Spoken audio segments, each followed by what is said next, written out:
Petrol pump पे एक petrol भरने वाला कर्मचारी जो है वो खड़ा होता है। एक बाइक वाला उसके पास आता है और कहता है साहब टंकी फुल कर दीजिए। उसकी हड़बड़ाहट को देख के पेट्रोल पंप के कर्मचारी को लगता है कि साहब को कहीं जल्दी जाना होगा, लेकिन जैसे ही वो पंप निकाल के उसके टंकी में पेट्रोल भरना शुरू करता है, उसके बाद एक के बाद दूसरी, तीसरी, चौथी, पांचवी, छठी, सातवीं, आठवीं, नौवीं, 10वीं, 10 के बाद 15, 20, 25, इस तरीके से बाइक और गाड़ियों की तादाद बढ़ने लगते हैं। उसके पसीने छूट जाते हैं कि साहब इतने गाड़ियों में पेट्रोल कैसे भरा जाए। पहले तो वो खुश होता है कि कमीशन भी मिलेगा, लेकिन इतना जल्दी भरेंगे तब तो कमीशन मिलेगा, इससे पहले तो ये लोग हमें कुछ ना कुछ बोल देंगे।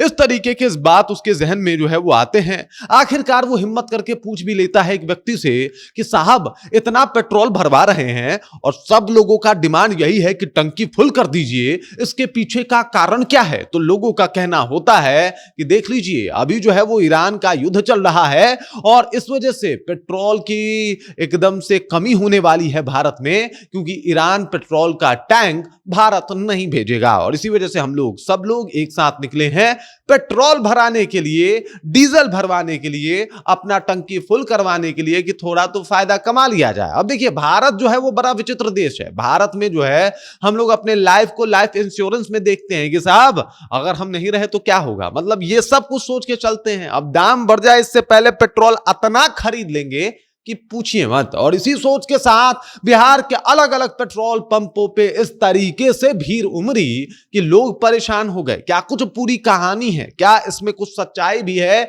या जो पेट्रोल पंप पे पेट्रोल भराने गए लोग थे बस वो एक अफवाह के शिकार हो गए थे? इसके ऊपर खुल के बातचीत करेंगे, सब कुछ आपको रूबरू बताएंगे, समझाएंगे। लेकिन उससे पहले मेरा परिचय जान लीजिए। मेरा नाम है रजत और आप जनता जंक्शन देख रहे हैं। आपको बता दूं कि ये तमाम लोग लगातार पहुंच रहे थे। किसी ने वो बात बता दिया था कि साहब आज जो है वो पेट्रोल महंगा होने वाला है और फिर एकदम से ये लोग भाग रहे थे उसी खरगोश की तरह, जैसे एकदम से जंगल को अपने पीछे लेके खरगोश भाग रहा था। आप सब लोगों ने वो कहानी तो पढ़ी ही होगी कि भागो भागो आसमान गिरा, और हुआ क्या था, एक नारियल एक खरगोश के सोते हुए उसके बगल में गिर गया था और उसको लगा था कि आसमान गिरा है। वो भाग रहा था, भागते भागते गया तो लोमड़ी मिली। लोमड़ी से कहा कि साहब भागो भागो आसमान गिरा है। वो लोमड़ी भी भागी। फिर गए आगे तो देखा भालू मिला, तो भालू ने पूछा क्या हुआ, भाग काहे रहे हो? तो भालू को इन दोनों ने जवाब दिया कि भाई भागो आसमान गिर रहा है। अब भालू को लगा आसमान गिर रहा है, चलो भागते हैं। इस तरीके से एक चेन क्रिएट हो गया, यानी बहुत सारे जंगल के अमूमन जानवर उसमें फंस गए और सब लोग पहुंचे तो शेर ने देखा क्या हुआ, तो बोला कि साहब भागिए जनाब भागिए, आसमान गिरा है। बोला, शेर ने बोला चलो चल के देख तो लें कि आसमान गिरा है कि नहीं गिरा है, और अगर आसमान गिरा ही है तो कहां तक भाग जाओगे, तो चलो देख के आते हैं। गए तो देखा कि साहब नारियल गिरा था। खरगोश ने बात का बतंगर बना दिया और वैसा ही कुछ ईरान युद्ध को लेकर अभी भारत और बिहार में बनता हुआ दिखाई दे रहा है। पहला तो आपने देखा कि ईरान में जो है वहां के एक बड़े लीडर को किस तरीके से साजिश के तहत जो है वो अमेरिका और इजराइल उनका खात्मा कर देते हैं, और उसके बाद इसका माहौल पूरा भारत में, असर पूरा भारत में दिखाई देता है। कुछ लोग तो भारत सरकार को धमकी देके चले आते हैं कि होश में आ जाओ। अरे भाई लड़ जो रहा है वो इजराइल है, सपोर्ट जो कर रहा है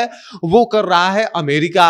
लड़ाई हो रही है ईरान से, इधर कुछ लोग छाती पीट रहा है। इस तरीके की समस्या है। और अब समस्या देखिए किस तरीके से बढ़ गई है। हमें पता है कि हम लोग ईरान से तेल लेते हैं, लेकिन साहब एक ईरान ही नहीं है जिससे हम लोग तेल लेते हैं। तो तेल का क्राइसिस अभी तो होता हुआ दिखाई नहीं दे रहा। अधिकारी लोग साफ तौर पे आके कह दिए कि ऐसा कुछ नहीं हो रहा है, आप लोग बिल्कुल निश्चिंत रह जाइए, अफवाहों से दूर रहिए, सोशल मीडिया के खबरों से थोड़ा दूरी जो है वो बनाइए। उस तरीके से जो वायरल खबरें कुछ भी बता देते हैं वैसे लोगों से, उन लोगों की बात मत मानिए। थोड़ा ऑथेंटिक चीजों पे भरोसा कीजिए, बिलीव कीजिए, जांच कीजिए और उसके बाद कंफर्म होइए। अधिकारियों के इस बयान के बाद क्लियर हुआ कि साहब ये सब कुछ अफवाह था। मतलब भीड़ इस तरीके से कि पूछिए मत, भगदड़ इस तरीके का कि कहिए मत। कोई जरूरतमंद व्यक्ति जिसको वाकई कहीं जरूरी में जाना हो तो घूम रहा है पेट्रोल पंप पे, पेट्रोल ही नहीं है। लेकिन स्थिति देखिए, ये सब कुछ एक अफवाह की वजह से हो सकता है। आपने देखा होगा कि बिहार में कई दफा आप अपने बगल के मार्केट में नमक के लिए भीड़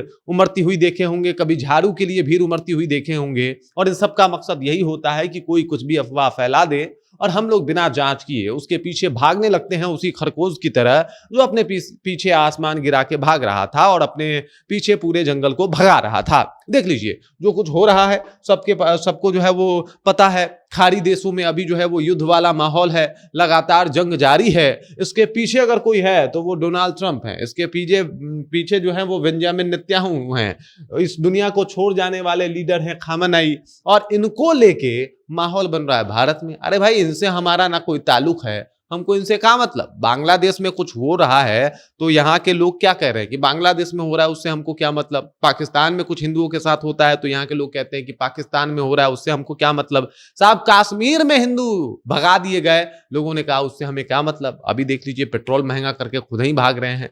तो तमाम तरीके की चीजें होती है। बाकी पेट्रोल वगैरह का दाम बिल्कुल स्थिर है। सोना का दाम बढ़ सकता है, इसकी संभावनाएं जो है वो सामने आ रही है, लेकिन अभी ये कंफर्म नहीं है। तो जब तक कंफर्मेशन ना आए तब तक सुनी सुनाई बातों को लेके एकदम से भागना मत शुरू कर दीजिए, क्योंकि इसमें आपका ही नुकसान है। बाकी इस खबर, इस जानकारी को लेकर आप क्या सोचते हैं, आपके जहन में क्या कुछ चल रहा है, कमेंट कीजिए, अपना विचार हम तक पहुंचाइए। बाकी आप देख रहे हैं जनता जंक्शन और मेरा नाम रजत है।